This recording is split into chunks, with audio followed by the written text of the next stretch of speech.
Assalamualaikum warahmatullahi wabarakatuh. Masih bersama saya Dian Purwa, selalu di channel setia Dian Purwa Hobi. Terima kasih sudah selalu mengikuti dan menyimak video-video saya para kawan. Semoga kalian dilimpahkan rezekinya, murah rezeki, barokah selalu para kawan. Pembahasan kali ini saya akan selalu memberikan arahan-arahan atau ulasan apakah serumit itu kalian juga memelihara cucak hijau kalian sendiri. Sebenarnya untuk pemahaman cucak hijau kalian sendiri, kalian lebih detail dan jeli. Itu saya yakin pasti bisa berangkat.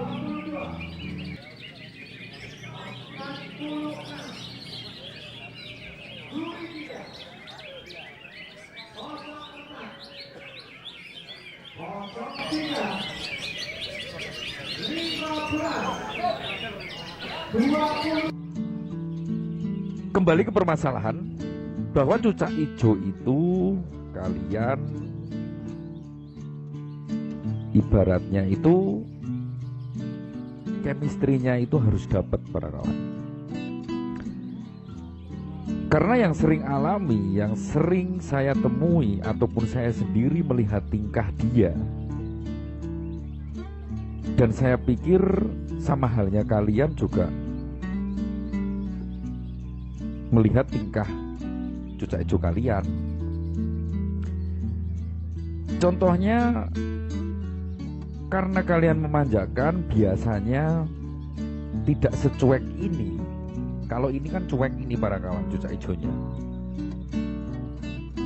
yang mengakibatkan biasanya serumit masalah seperti nebok, akhirnya nanti salto, dan juga sering ngejar kalian. Itu efeknya karena dimanja para kawan.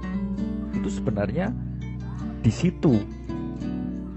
Kalau misalnya kalian habis merawat sudah, kalau memang burung itu lagi seperti ini nyantai, ya sudah, nggak usah ditungguin, nggak usah ibaratnya dimain-mainkan. Biasanya kan kita memang waktu libur ngerawat burung, pengennya kan sambil duduk nyantai ngopi, sarapan pagi, menikmati burung yang kita rawat. Melihat burung didis-didis seperti ini kan nikmat. Itu seninya dari merawat burung kan seperti itu. Tapi kita lihat kondisi burungnya itu para kawan. Kalau kondisi dia cuek seperti ini nggak masalah. Tapi dia kalau kondisinya lagi ngeleper, lagi ngejar sering kalian, lagi ibaratnya itu birahinya over, jinaknya terlalu besar, itu nggak sembuh-sembuh para kawan. Kalau kalian lombakan pun ya percuma. Soalnya kalau untuk dia kebiasaan jadi nebok, kalau digantang, dia sering dimanjakan itu para kawan. Itu salah faktornya kebiasaan di rumahnya. Dan faktor lainnya bisa kadang kalau nebok dia ngelantai itu, dia terlalu emosi bisa. Kadang kita kurang jeli di ada sedikit sisa-sisa makanan, itu ada para kawan. Tapi yang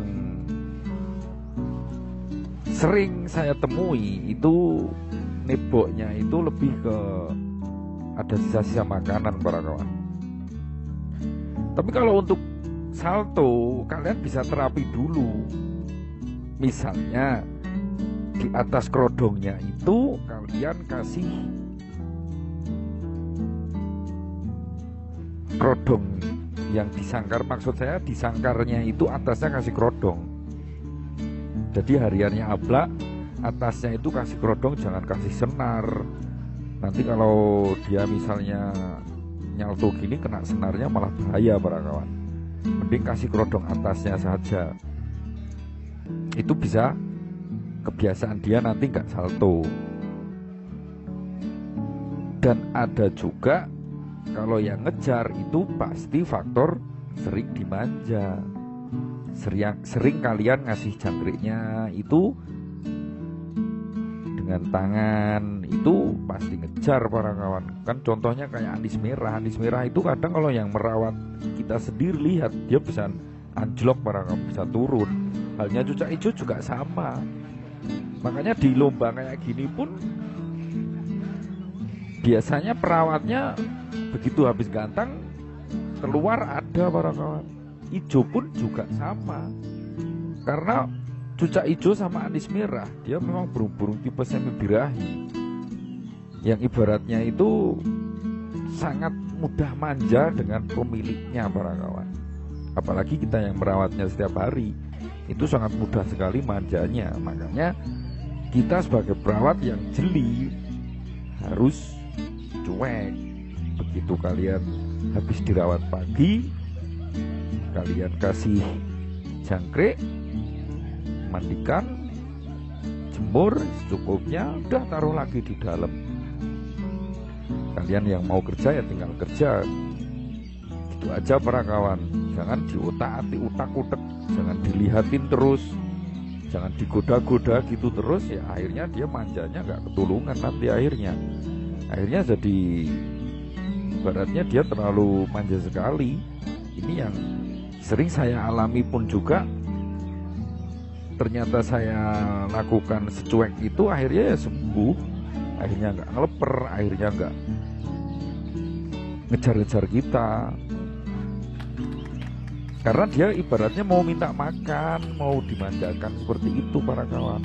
Ini sering terjadi sekali di kasus cucak hijau para kawan. Banyak yang saya saring di kolom komentar dan juga saya sendiri, pengalaman saya sendiri pun juga kalau saya memanjakan cucak hijau saya, akhirnya dia ya ngejar saya gitu.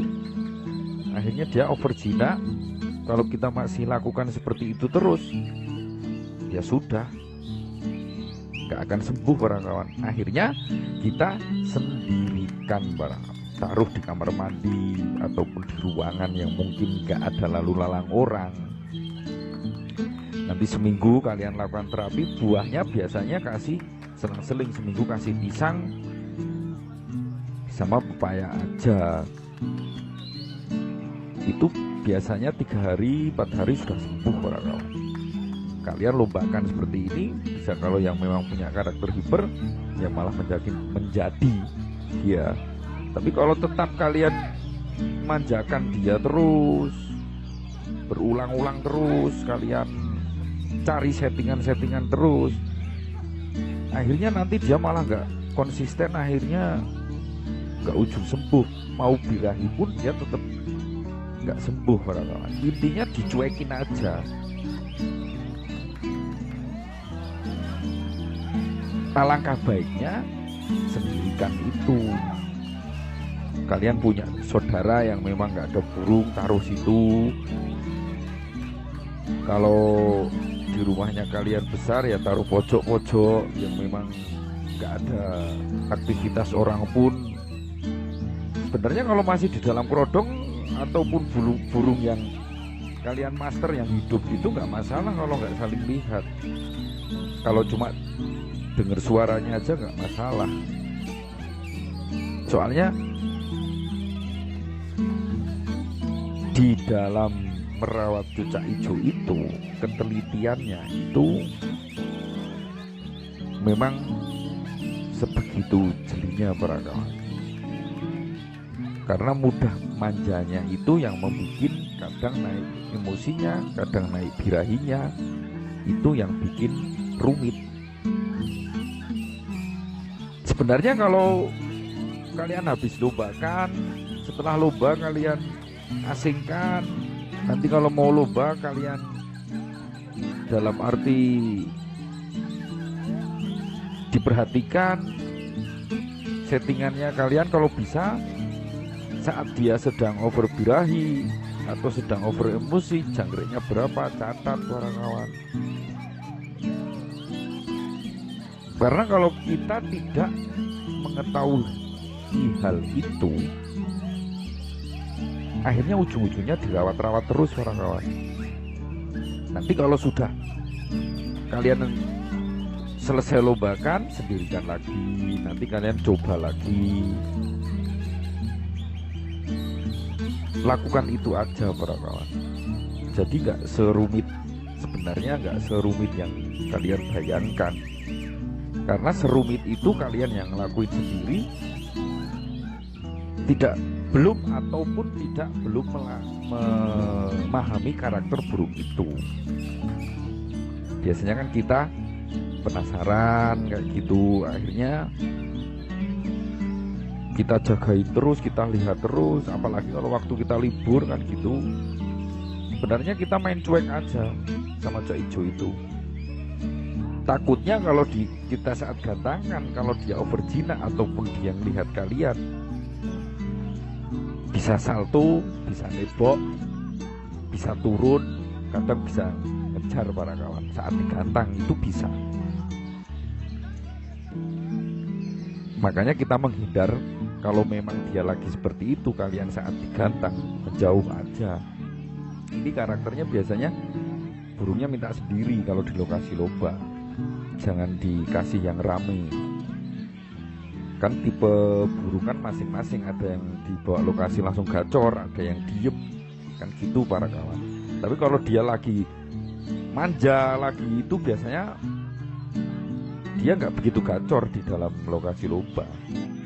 Kalau dia lagi cuek, dia agak semi-semi giras sedikit, itu malah dia lagi on fire-nya biasanya para kawan. Itu yang kalian simak atau kalian pahami. Sebenarnya hampir sama aja rawatan ataupun kasus-kasus cucak ijo itu, hampir kita lihat sehari-harinya kita itu bisa kita pahami para kawan. Tinggal kita sendiri konsisten, sabar, dan enggaknya itu saja. Maka dari itu kalian harus pahami dulu. Kalau dia manja, cuekin. Kalau memang dia mau ngejar, kalian kasih jangkriknya jangan pakai tangan. Kalau bisa tangan kita jangan masuk ke sangkar, langsung taruh di cepuk gitu aja para kawan. Itu sangat efektif untuk menghindari hal-hal itu. Sampai di sini dulu, kita lanjut video berikutnya. Selalu simak baik-baik, jangan di skip agar selalu bermanfaat buat kalian semua. Salam kicomania, salam jambrokmania Nusantara.